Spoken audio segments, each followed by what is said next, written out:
All right, good morning, officially good morning everyone, and welcome to our panel discussion, Meeting Energy Resilience, Meeting the Needs of Corporate and Military Customers. I'm Rod West.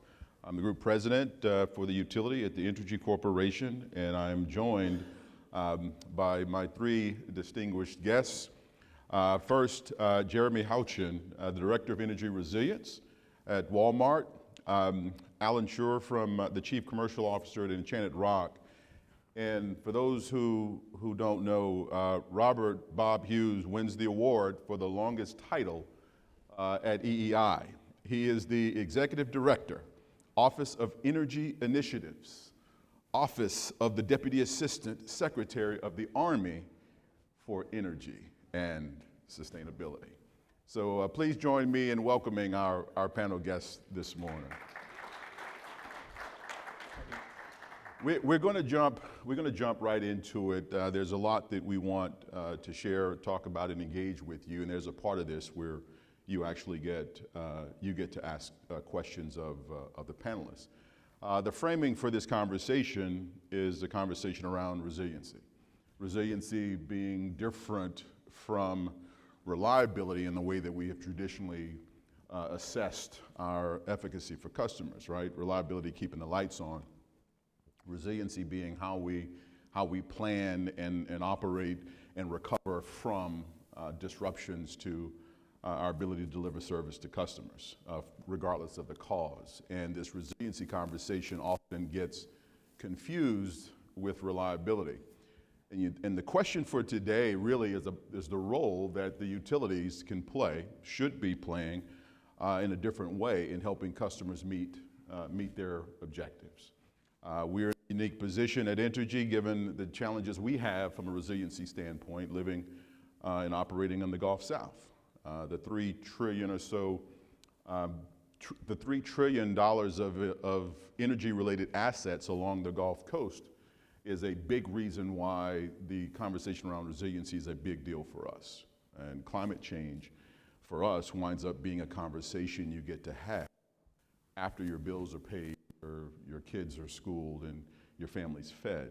It matters not to us what side of the climate change conversation you're on. True believers or climate deniers, there's one language that we all understand, and it's kind of bound us together over the last couple of decades of the whipsawing around public policy. And that's this conversation around risk. Whether it's low probability, it's usually high consequence, and the risk of loss, the risk of disruption from whatever your objectives are, is the reason why we're having the conversation. So I'm excited to get after it. We've prepped the team with a few questions to kind of start us off. And each of them will have a couple of minutes to kind of frame up their point of view on this resiliency conversation. And I want to start with Bob. And so Bob, the Department of Defense has announced many ambitious clean energy and electric transportation goals. Share a little bit of your perspectives about the objectives that are important to you and why and how resilience is playing a big part in DoD achieving its objectives. All right, thanks, Rod. So first, the guy with the longest title always gets to go first. That's how you know who's the lowest on the totem pole. So the first part of that, the Office of Energy Initiatives, has been an organization that's been around since 2014 inside the Army, and has been part of this through several administrations as an organization that really focuses on the resiliency aspect for the installation so that they can carry on their day-to-day mission as well as their most critical missions that the Department of Defense and the nation are going to turn to. So that's really our outcomes. And then as part of the electrification, there's a lot of vehicles on that installation in the non-tactical side. So we refer to them as the non-tactical vehicles in the Army, about how to bring electrification to that and the demands that it's going to put on our infrastructure as well. So it's going to change the operation and where we think of how we fuel and that moving forward, but it's also going to change our infrastructure with regard to the electrification. So this is going to be a significant portion of obviously all of DoD's, but the Army's on one little component in terms of the climate change umbrella that I tend to think of it. I mean, an office such as the one that I lead It's focused on installation management, installation energy, and how we can recover in a time of grid outage. The electrification of that is going to bring out a technology that is definitely going to become a component of it if you just think of the vehicles as a storage. So it's going to have to be factored into it, not just on the demands to change it, but also the resources that will also provide on the installation. All right, thank you. So, Jeremy, I had the privilege, the company Entergy had the privilege of hosting a national accounts customer summit in New Orleans with EEI. And this was a big topic of conversation. And it was an interesting dynamic that kind of brought the point home. You know, there was actually a tornado that threatened our area, and certainly one of the Walmart stores. But give us your unique insights to this resiliency question. Well, Rod, thanks. And first off, I actually want to tell you something. Congratulations are in order. So you actually won an award from Key Accounts for resiliency just before this. So while you're in here preparing for this. So I want to give you congratulations first. All right. Thank you very much. Yeah.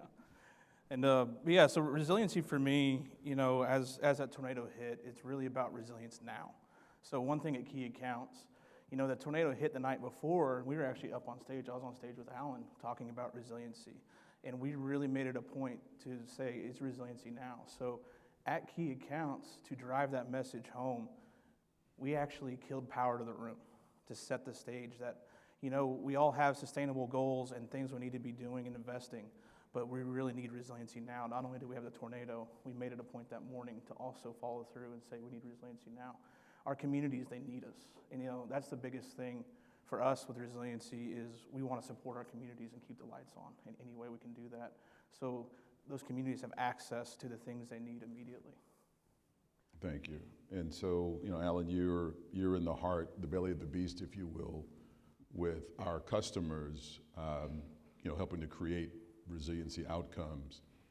Give us your perspective on many of the trade-offs you're seeing your customers having to make in thinking about this concept of resilience. Well, thanks, Rod, and it's great to be on this panel. This topic's something I love to talk about because the grid is changing. We all know that. It's really an understatement to say that. But customers are perceiving that change, and they are trying to prepare as best they can for a whole array of conversations around resiliency. That is around what the grid should be expected to do and not, and what should they be doing on their own in order to be prepared for what seems like more frequent or maybe longer outages, or both, at a time when they're becoming more dependent on the grid, too. So the old scenario of I can just focus backup power in the most critical infrastructure like hospitals, maybe water, perhaps military bases, has expanded significantly. Critical infrastructure is whoever feels like they're harmed if the power goes out, or their communities are harmed, whatever those communities are. And so when we look at this time in the resiliency conversation, customers need cost-effective solutions to manage this problem better. And doing it with the utility, there's a lot of creative solutions that can come about. And I think the Power Through program at Entergy is a showcase for that kind of innovative thinking, that there are so many wins in that. I hesitate to say how many. Yeah, well, when I'm with investors, I don't hesitate to say how many. But when we think about the value chain, the traditional value chain of the utility, right, for the last century, it's been pretty constant, right? Central station power, high voltage transmission, transformed down to distribution level so we can power homes and hospitals and businesses. And as long as we sufficiently, you know, from a design, build, maintenance perspective, as long as we optimize that electric system, the benefits to customers were deemed delivered. And that value chain wound up shaping much of the capital plans for each of our respective investor-owned utilities. And we were rewarded for not taking chances with technology or new underdeveloped solutions that were customer specific.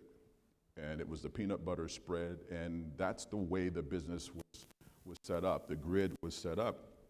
And what technology has done from our perspective, and we've talked about this at EEI for the last decade, couple of decades almost, we were talking about technology and this notion of the integrated energy network, and that was this notion where customers would want and the ability to use, manage, and produce electricity according to their own preferences. And we viewed that and talked about it for years as a threat to the traditional value chain of the incumbent utility. And it became incumbent upon us, and I'm happy that we're having these types of conversations. Instead of starting the conversation with our asset base, so if I'm in a G, T, or D space, it doesn't matter what problems our customers were dealing with, we were coming to them with a singular asset class mindset of how we're going to solve that problem. And because technology, we're giving them different options, we've pivoted from that being a threat to our value chain, and we've gotten on the horse, so to speak, to really rethink our business models, starting with the customer outcomes. And now we back into the solution from what's important to customers. And so, Bob, I wanted to start with you at DoD. As you think about the trade-offs, you guys have ambitious sustainability goals, and you've got very real-time resiliency needs. How do you think about the trade-offs you have to make in fashioning solutions that might provide you maybe near-term resiliency benefits, maybe less sustainability benefits? How does the Department of Defense, Army think through that from your value point? So again, thanks for that question and the opportunity to talk about the non-specific piece. But I mean, the outcomes approach is very important. I mean, if you think of your installation as a community, as its own city, a lot of those outcomes are what every other resident thinks of as their outcome, right? So they need reliable power to live, to have air conditioning, to have lights and that kind of stuff. We also have our mission, is why is the military even there? What are we trying to do? And so, and then there's the critical missions that we can't ever not let fail. And so something that Allan had said is, and everybody in this room has probably heard this, but for the last 50 years, a diesel generator connected to the building that had that piece of equipment that could never fail was considered good enough, until we learned over the last decade, first of all, it's never good enough, because most of the time it didn't work when we needed it. And then a very prolonged war in Afghanistan has highlighted, unfortunately, sometimes where you can't predict when you're going to lose it.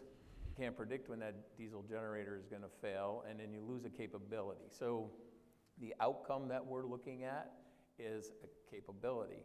And again, the lessons learned have been really continuous over the last decade of where do we have those vulnerabilities that we just cannot predict that are going to fail. And so a single point of failure with a single point of backup and another point of failure, if you can do that, right? Another point of failure and a single point of failure, I just created a new thing.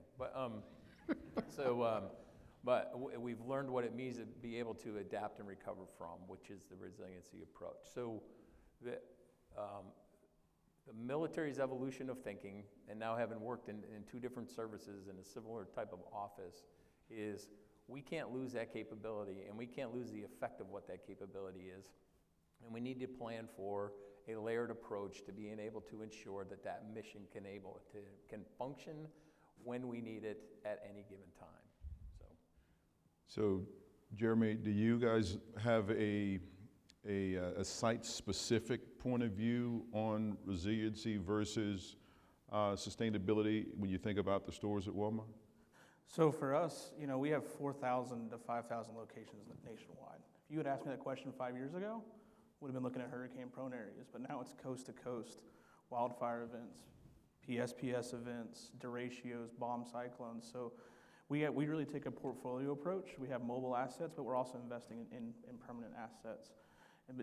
But it's really a partnership with you all, our utility partners, to understand where you all are investing, because we're both adhering to a P&L. And so as we make those investments, we need to be smart about those investments and where we put them.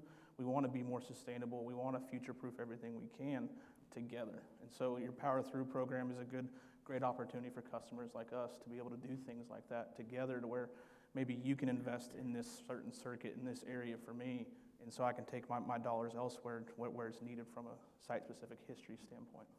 You know, it's an interesting dichotomy with the military, Department of Defense point of view on what value is, i.e. the mission, and Walmart, you know, speaking in the language that many of us are, you know, that we express value in, and that's a conversation around P&L.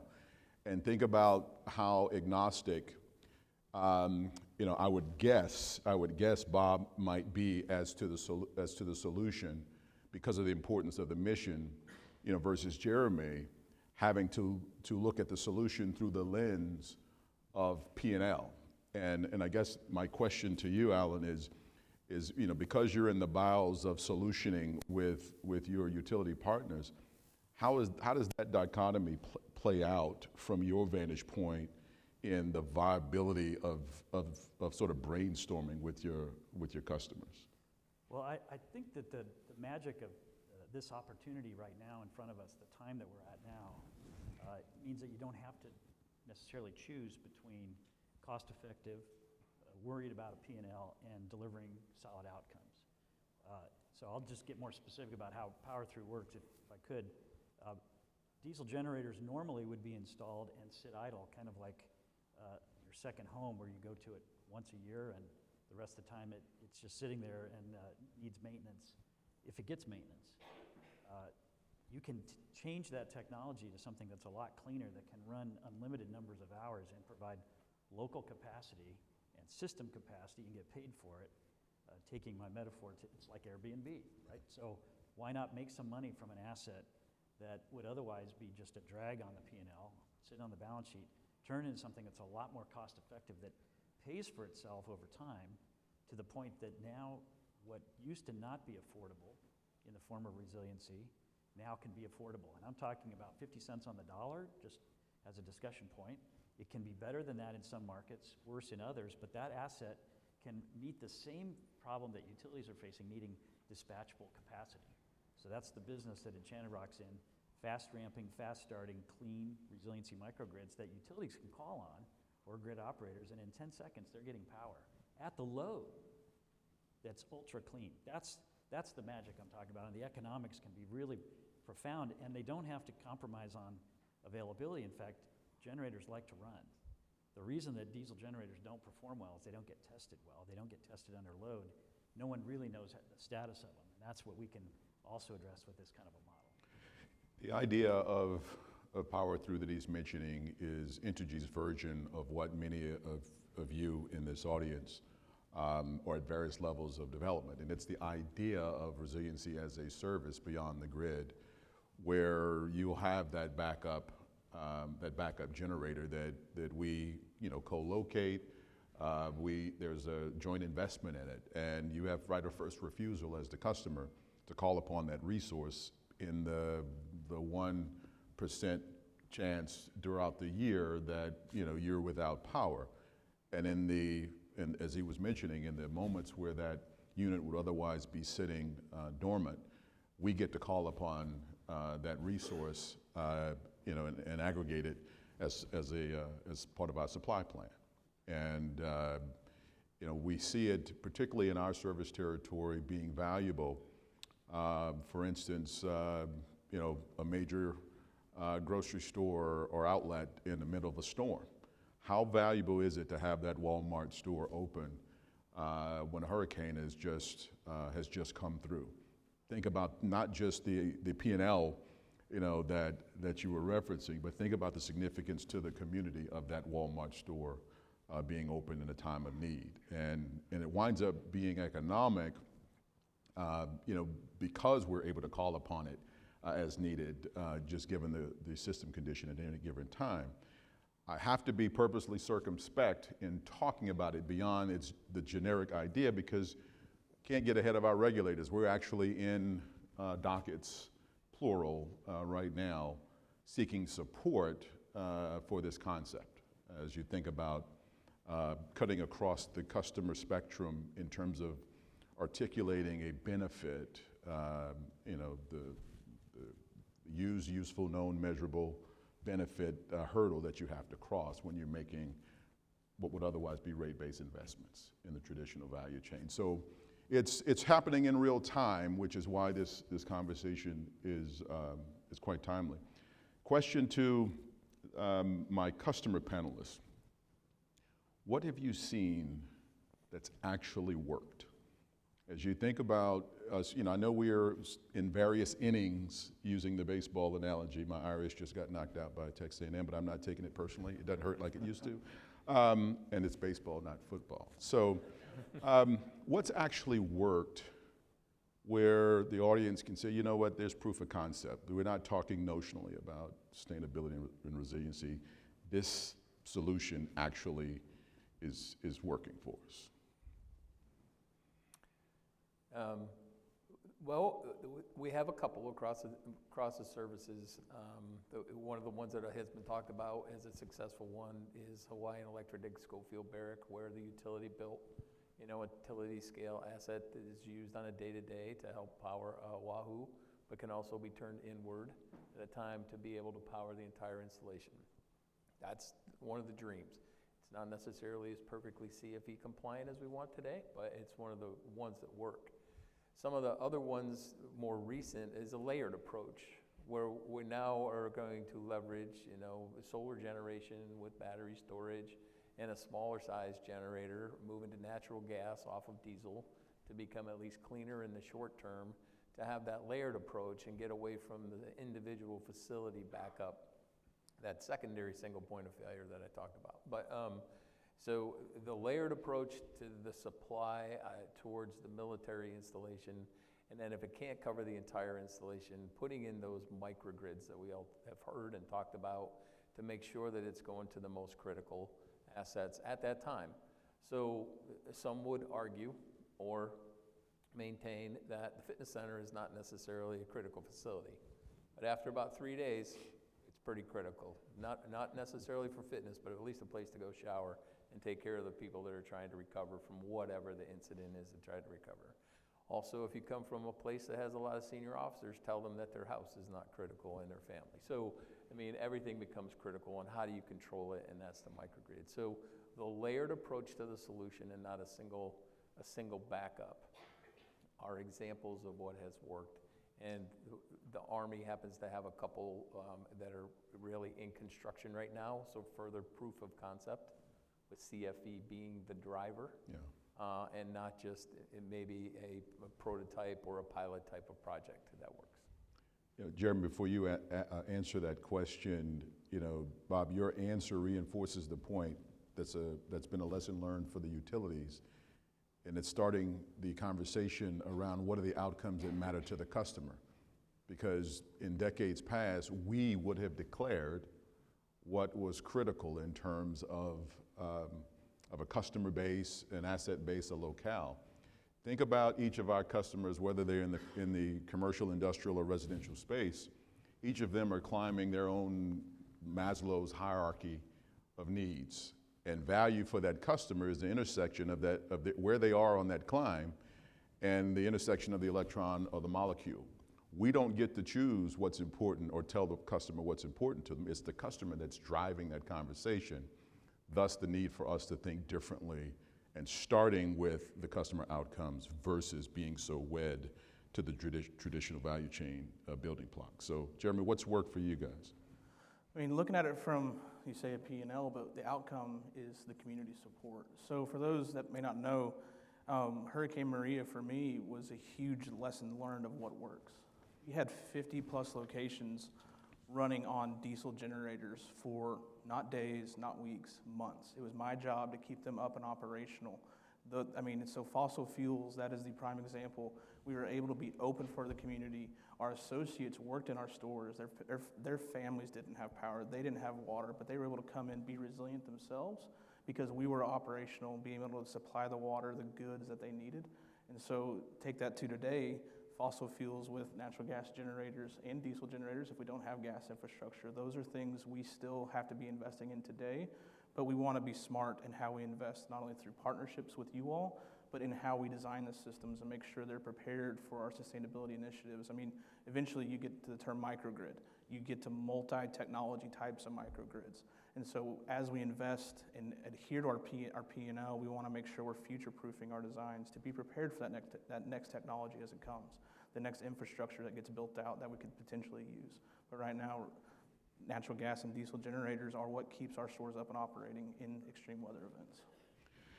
So, Allan, aside from the experience that we've certainly had with you, what would be your advice to our audience around balancing where we are in this notion around renewable fuels versus, say, natural gas or other, proven resources to answer the bell for resiliency, where we might still be lagging in the near term on the sustainability play?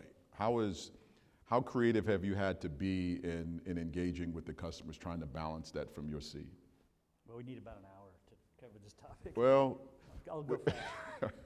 First of all, let's remember that sustainability is not just greenhouse gas statements, but it's also local emissions. And the problem with backup generators, in the traditional sense, is they get a waiver to a large degree around really strict air emission standards because they're only used in an emergency.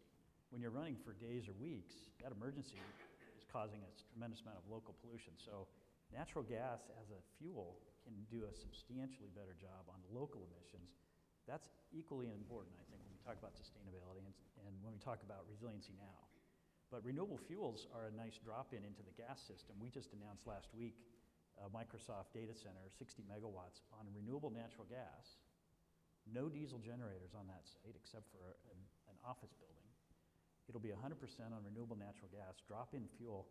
We're getting paid by the grid operator to be available, but we're not going to run very much unless there's an emergency, and then no one cares what the price of fuel is. So define what you mean when you say renewable natural gas. this will be biomethane captured from ag waste, injected into a common carrier pipeline, and on a book and claim basis, we will buy as much as we use, inject it into a pipeline, and displace fossil gas that would otherwise be in that pipeline. So it's not transported to the site, but it's a well-recognized standard for displacing fossil gas. And renewable natural gas is growing tremendously in its quantity. There's a lot of projects under development. Almost all of it's been in the transportation sector, which is why we don't think about it very often. But guess what? Transportation's electrifying. There's a lot more renewable natural gas will be available. Guys, what do you, any thoughts about that? Was that on your radar screen? No. That's about the farthest from my radar screen right now, but I'd like you to take the hour, if you don't mind, Allan. Maybe the next hour. Yeah, maybe the next hour. And really, it's leading into this question that we know we're in the early innings on, and it's the hydrogen conversation, as an adjunct to this renewable fuels conversation. But you're in the here, both of you guys are in the here and now. Where does this conversation show up, if at all, with you as a customer? So from my perspective, we need fossil fuels now to stay up and operating in these events. Renewable natural gas is a great transition conversation because hydrogen, it's a great opportunity, but the infrastructure isn't there today. If a hurricane hits Louisiana today, hydrogen, that's not reliable for me. That infrastructure isn't there for me to keep the stores up and operating for those communities. So RNG, biodiesel could be an option, renewable diesel. There's things that those markets are starting to evolve, and I know Enchanted Rock's really invested a lot of time in those. And I've learned a lot from Allan. I've learned a lot from others as well around our RNG as a good transition, I think, to more sustainable and cleaner solutions. I'm going to ask you guys to get your questions because I'm coming to you next, but I want to ask a generic question for our two customers with Allan's support, and then I'm coming to you and let you guys engage as we round out the conversation. So, recognizing you're a government entity, right? And your point of view might be different from a value perspective. Again, the mission, the capabilities of your installations may be different from Walmart. But where does price show up for you in the prioritization around creating the resiliency? I'm parking the sustainability part. I recognize that that public policy is driving a lot of that. But the resiliency piece for you is, pun intended, mission critical, but where does price fit in the value chain for you? Well, it's no longer the be-all, end-all. So if you would ask me that 10 years ago, I would have told you we'd have to go lowest cost on everything. Everything we do is, subject to scrutiny, and it would be if what can be delivered, looking at the commodity coming to us, and there's a cheaper way to do it, we would have had to proceed with the cheaper way to do it. But price is only a factor now. And again, I think the lessons learned, not just in the military, but also with everybody else, is what really is important. And so your question is really good. The outcome-based approach, what is important to you as a customer, and it's not just the lowest cost.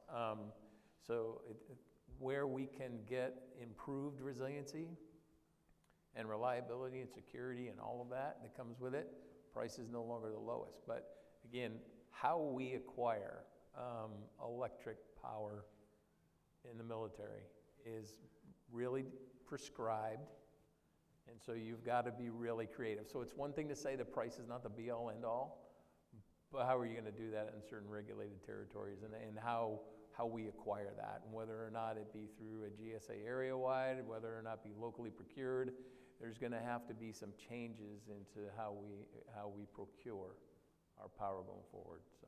And that's creating a need for, and I know this is it's an interesting conversation in the regulatory context, innovation. And that's a heavy lift, given the legacy of our regulated constructs and business models. But thank you for that. What about you?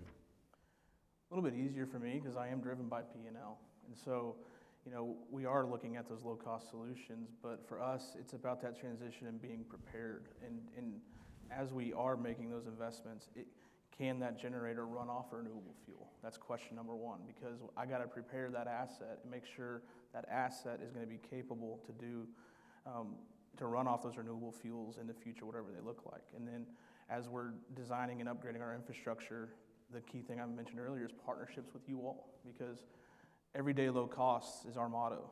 And so if you all are investing, then I can invest somewhere else and then not be double investing essentially. And I'll be honest, I have great examples of that in California with PSPS and partnering with utility companies, understanding where they were putting in microgrids, what circuits they were upgrading, really helped us hone in on the sites where we need resilient solutions. And so as they upgrade their sites, they're letting us know, so I know where to invest my dollars more smartly.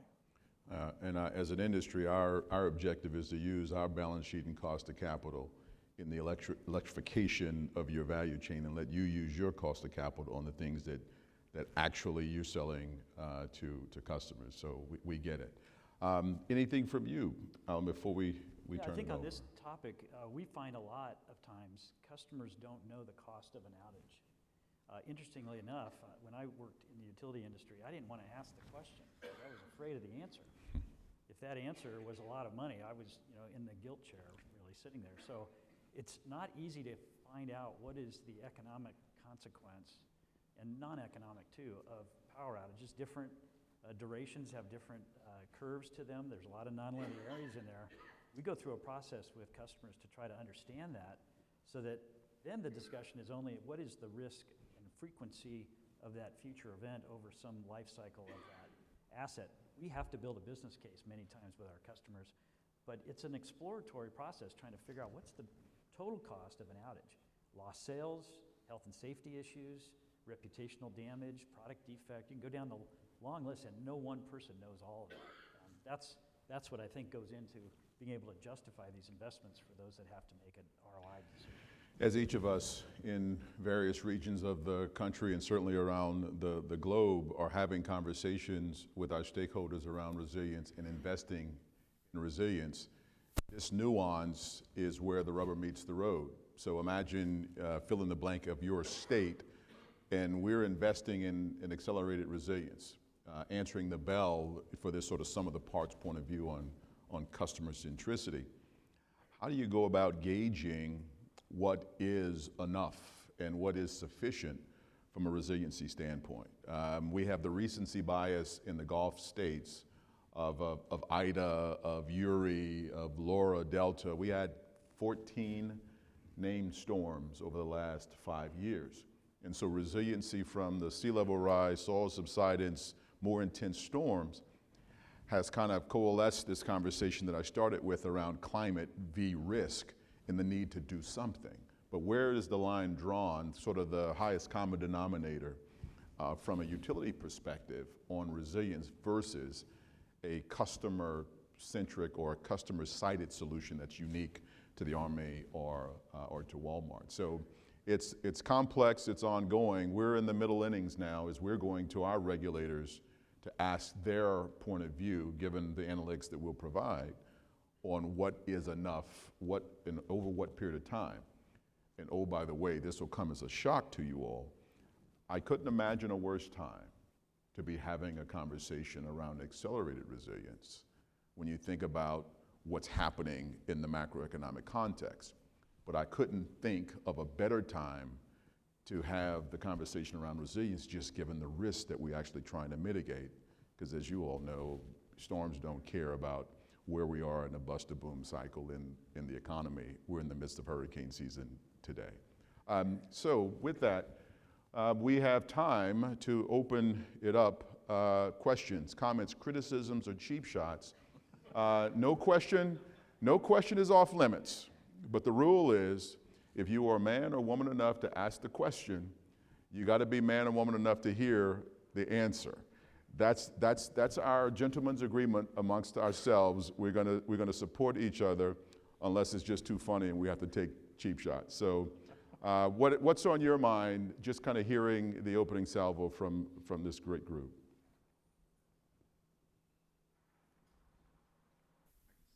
He answered everything. Hey, Evan Pittman with EIP, proud supporter of this Enchanted Rock model that's been discussed up there.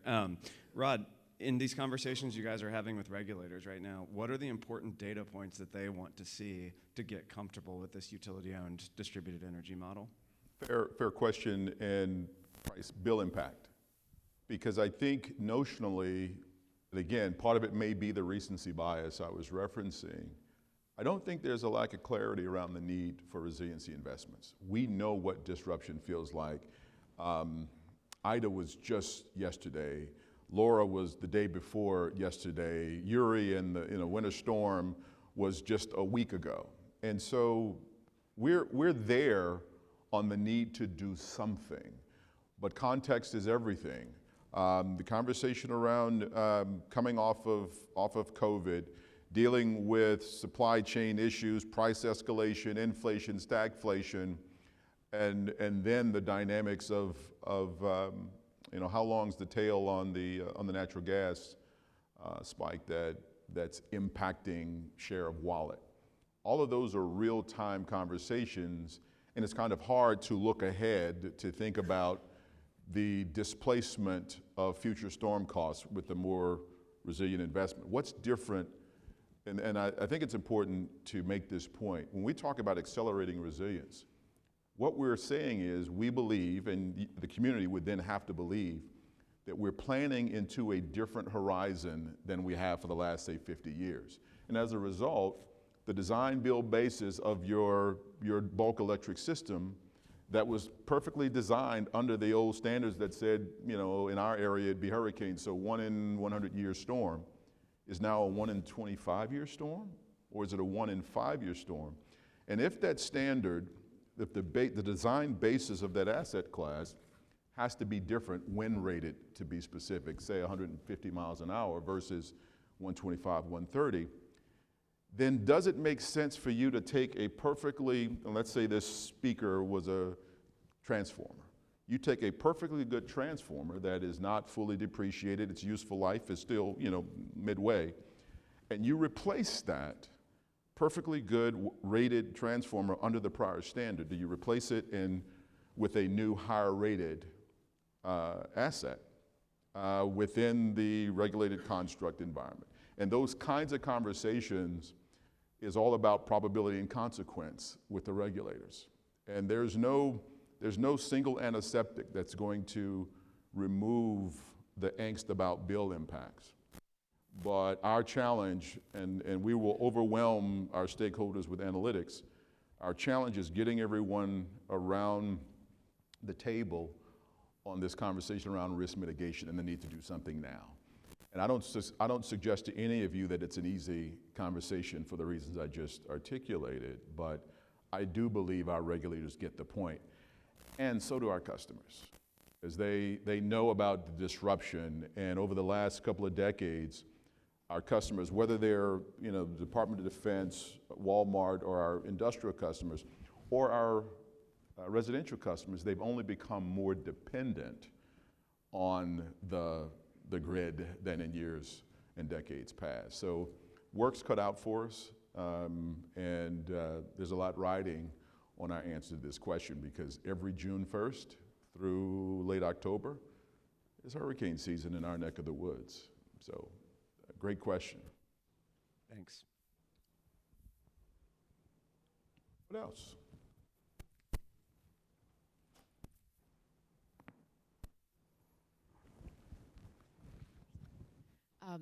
I'm Sharon Burke. I'm an advisor to Guidehouse. And this is a question for all of you, but particularly for Mr. Hughes and Mr. Houchin. When you're talking about places that have budgets that have a lot of other priorities, right?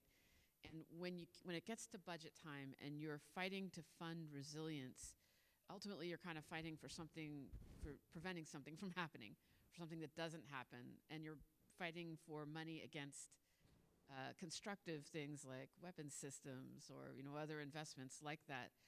How do you put a value on resilience? Have you figured out a way to do that? The cost, that's one thing, but how do you put a dollar value on it, on really cost avoidance when you get right down to it, and make it a fair fight for other priorities for funding? I go, or you want me to go? You can go first. You go first. I mean, Allan actually hit on this earlier. For us, and Rod was saying this, it's risk mitigation, understanding what an outage cost us.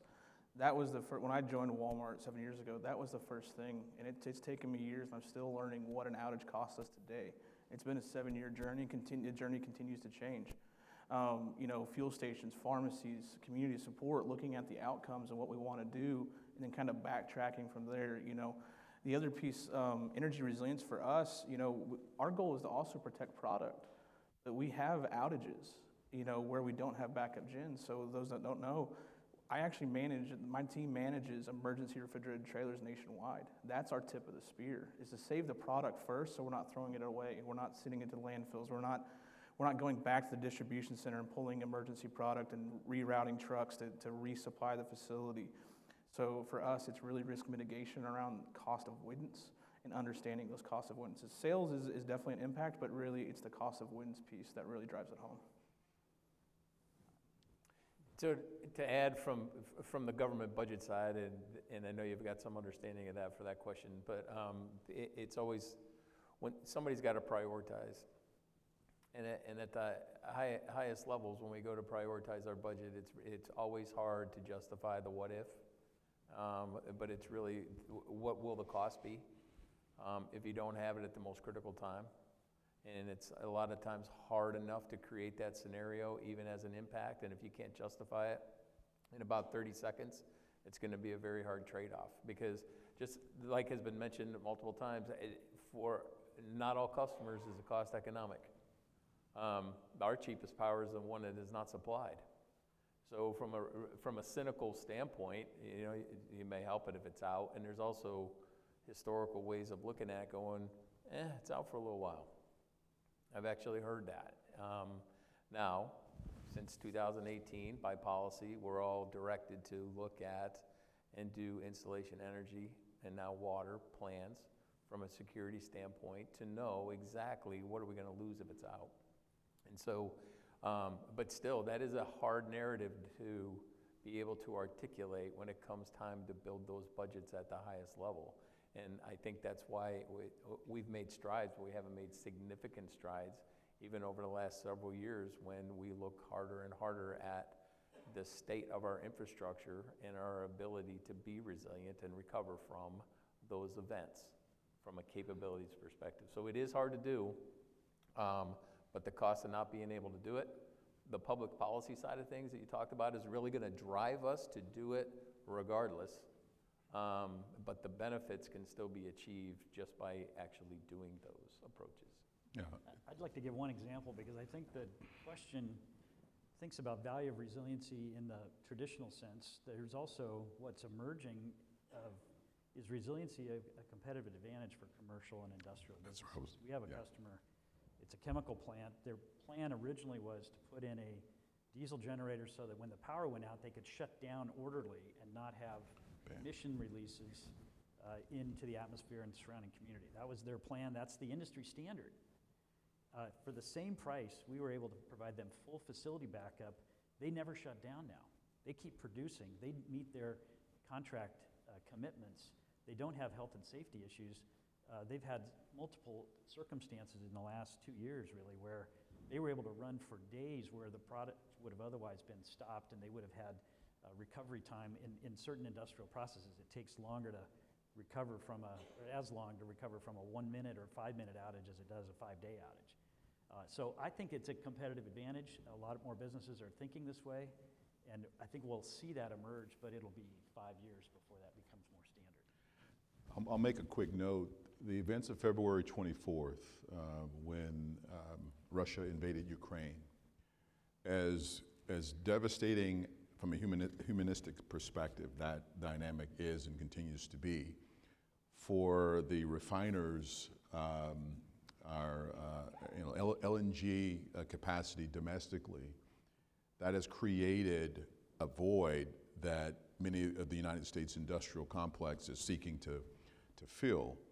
As we think about energy security as a matter of national security for the U.S., think about the significance of resiliency to that energy infrastructure for us along the Gulf Coast.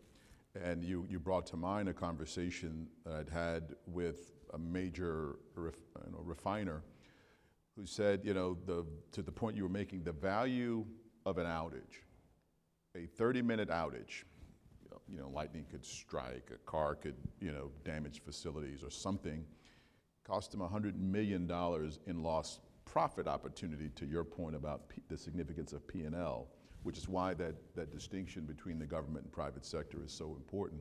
How that plays out in the public policy goes to the heart of the question about how the regulatory environment views the investments we make to reduce the risk of outage. And we all know, and we've struggled with this dynamic, that we can't offer our customers 100% certainty of connectivity, if you will, in the context of stuff breaks, whether it's Mother Nature or otherwise. But the relative value of that outage is beginning to influence in a different way how we invest in reducing the risk of outage, both with government customers as well as private sector customers. So, we got a question in the back. Hi, Lisa Malashenko. I'm associate partner with McKinsey, and I was a regulator at the California Public Utilities Commission. I ran safety enforcement and reliability for about 10 years, up until pretty recently. And so I have a statement and a question. One of my core beliefs, and something you were talking a lot about, is the importance of localization and community level solutions, right? And I believe that utilities also more broadly need to really think of their communities as customers, not just, whoever is the paying customer dangling at the other side of the meter, right? But in the resilience case, a one-size-fits-all solutions just don't work, right? You have to go community at a time. But our entire regulatory model kind of is built not to do that, right? Because there's a lot of, we don't build the grid for this community this way and for that grid a different way. And when you start doing that, you run into the issue of, like, well, why are you doing it for them and not for us, right? Why are you undergrounding here first and not over here, right? And so you get into a lot of, and you run into so much, like even with asset upgrades, right? We do everything on asset class basis, right? here are my polls. I'm going to do all analytics on polls, and I'm going to invest this many $1 million into pole replacements, right? It's not localized. We don't function like that. So what's your point of view on this, and how at Entergy have you kind of worked through this tension of localization versus everything else we have built in the system? That's And if you couldn't hear, the gist of the question is, what's your point of view, and I used the term innovation earlier, on rate design at the end of the day, because that's how your question, coming through the funnel, how it plays out. And I referenced the term innovation. We're having to create as much flexibility as we can within the rate design process to, and I use this term purely in the economic sense, to socialize the cost amongst those customers who are the beneficiaries of the investment as directly as we can. And then going to the customer who, on an individual customer by customer basis, to cover as much of the customer-related value proposition and contribute towards as much of that as they should relative to the public benefit part of the investment. And it's ongoing, because when I say flexibility, we need the flexibility to invest in that customer-centric solution. For it may not be that Walmart store, but between that Walmart store region, the hospitals and the universities and the fire departments and the police station, they all benefit from the resiliency benefits of that microgrid. And our ability to invest in that microgrid as a generation resource and flow that through a generation rider will reduce the financial risk of us having lag on uncertainty around the ability to make those investments. The key for us is going to the regulators early with what our objective is over the long term, because we invest in long-lived assets, and get alignment around flexibility to make investments beyond the traditional GT&D stuff, and getting support long before we actually have to pull the trigger on a specific investment, so we're not having to have this whipsaw relationship with the regulator every time we want to move at the speed of business, no disrespect, versus the speed of government. We have the flexibility to do so. Every one of us who are in regulated environments are battling to answer that question on a fluid basis. And every one of you who are in competitive businesses who are trying to disrupt us from our relationship with our legacy customers are taking advantage of the time it takes to get things done in a regulated construct to meet the customer's need without the utility. That's the tension. But the advantage that we have as a fully integrated utility is that we can be agnostic as to the solution and focus on the customer outcomes. And our job internally is to create as much flexibility we can from a rate design perspective and be innovative to help us meet those customer outcomes quickly. It was easy to say that, but it is the bane of the existence of every one of us in that regulatory process. So I respect that it's a different lift across the different seams, and we have 5 different jurisdictions plus the feds, and it's a different approach for each one of them. But great question. If there's any good news in this, NARUC is taking this up. Yeah. The last 3 NARUC meetings have talked about microgrids. The next one in San Diego is going to have microgrids once again. They're trying to wrestle with this idea of system value versus customer value versus critical customers.